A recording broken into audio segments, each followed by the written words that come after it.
Hello users, welcome back. As we know, Graphina is one of the best data visualization add-ons for Elementor. It gives you graphical representation visual of your data so you and your clients can keep tabs and understand progress better. Graphina comes with more than 13 unique chart styles, and in today's video, we are going to learn about Heatmap chart and how to use it. So, let's have a look.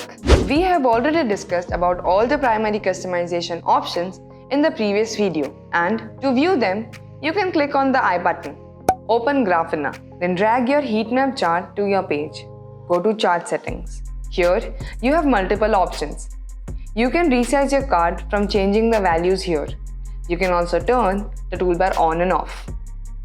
In Label Settings, you can adjust the label according to your needs. In Plot Settings, you can set matrix radius and you can customize your stroke width and turn show on and off. In the Elements category, you can add category value. That's all for Heatmap chart. Now, you can add your data and see the results. To know more about Graphina, click on the I button. To get Graphina and other such products, you can go to the link in the description.